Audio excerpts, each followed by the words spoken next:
Hello साथियों, कैसे हो आप? मैंने आपको बताया था कि जो डायरी है वो हमें बहुत ऊंची उड़ान पर ले जा सकती है और उसके बारे में मैंने ये भी बताया था कि मैं आपको डिटेल वीडियो बताऊंगी। तो आज मैं आपको बताना चाह रही हूँ कि देखो, आपने कई बार देखा होगा कि जितने भी बड़े ऑफिसर्स होते हैं या जो ऊंचे पद पे जिनकी लाइबिलिटी ज्यादा होती है वो हमेशा डायरी मेंटेन करते हैं। तो एक तो वो डायरी जो हम कैरी कर लेते हैं हाथ में, एक वो पॉकेट डायरी, ये छोटी डायरी जो मैं अपने बैग में रखती हूँ। ये डायरी जो मैं बड़े बैग में या हाथ में लेके चलती हूँ, इस डायरी में डेट वाइज आप अपना शेड्यूल मेंटेन करते हो। कई बार ऐसा होता है कि हम जो डायरी लेते हैं उसमें डेट वगैरह नहीं होती है। और जैसे मैं आपको कुछ डायरी का एग्जांपल देती हूँ। जैसे ये डायरी है, इस डायरी में ये डायरी है, इस डायरी में कहीं पे भी मतलब प्री डेट नहीं है। ये देखिए, कहीं भी प्री डेट नहीं है। तो आप है ना, अपना डेट लिखिए और डे लिख लीजिए कि क्या समय है ना। प्री डेट का मतलब जैसे पहले से कोई डेट लिखी नहीं हुई, जैसे आज 25 तारीख है तो यहाँ पर देखो कि ये 25 तारीख यहाँ लिखी हुई है ना। ये डायरी जो है ये 2024 की, ये वाला पेज मेरे पास खाली था 2024 वाली डायरी में।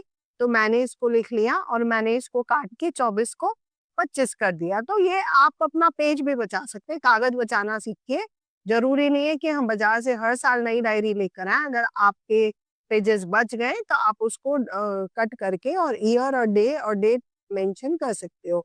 और जो डायरी है, ये डायरी देखो बच्चों के लिए भी जरूरी है। जब बच्चा लिखने लग जाता है, अच्छे से समझने लग जाता है सेंटेंस को, तो डायरी उसको हम लिखना सिखाएं और डायरी के अकॉर्डिंग चलना सिखाएं। इसी तरह से हाउसवाइफ है, उसको भी डायरी मेंटेन करना चाहिए। जो पढ़ी लिखी महिलाएं जो जॉब करती हैं उनको भी डायरी मेंटेन करना चाहिए। तो हर व्यक्ति के लिए डायरी जो है वो एक बहुत महत्वपूर्ण चीज है। उससे हम आगे की ओर बढ़ सकते हैं, यानी ऊंचाइयों को छू सकते हैं। अब आप कहेंगे मैडम ऊंचाइयों को कैसे छू सकते हैं? तो देखिए, मैं जब अपना ऑफिस के लिए आ रही थी तो उससे पहले मैं मेरी डायरी लिख चुकी थी और देखो इसमें ये सारी डायरी में ये सारी चीजें मैंने लिखी हुई है। मैं आपको पढ़ के बताती हूँ। जैसे मैंने लिखा है कि मुझे सुबह 9 बजे फोन से टाइम लेना है सीए के यहाँ पे। फिर मैंने लिखा कि 10:30 पर स्क्रिप्ट लिखनी है। फिर 12 पर मुझे कुछ सामान लेने जाना है। फिर मैं 1:35 पर बच्चे को स्कूल से लेने जाना है। 2:30 पर मेरी वेबिनार है। टेलर के यहाँ पर मुझे 5:30 जाना है। अब ये जो टाइम है, केवल ये टाइम जो बच्चे का टाइम है वो इधर-उधर नहीं कर सकते। बाकी टाइम को आप अपने according to time work adjust कर सकते हो। और जैसे-जैसे आपका काम हो जाए, जैसे मैंने 9 बजे सीए के ऑफिस में बात की थी, तो मैंने इस लाइन को यहाँ से कट कर दिया, ठीक है? ये लाइन को मैंने यहाँ से कट कर दिया, यानी ये मेरा काम खत्म हो चुका है। उसके बाद मैंने 10:30 बजे स्क्रिप्ट लिखनी थी, मैंने लिख दी, तो मैंने इसको भी काट दिया, ये बिल्कुल कट गया। उसके बाद 12 पर मुझे कुछ सामान लेने जाना था, मैं नहीं लेने जा पाई।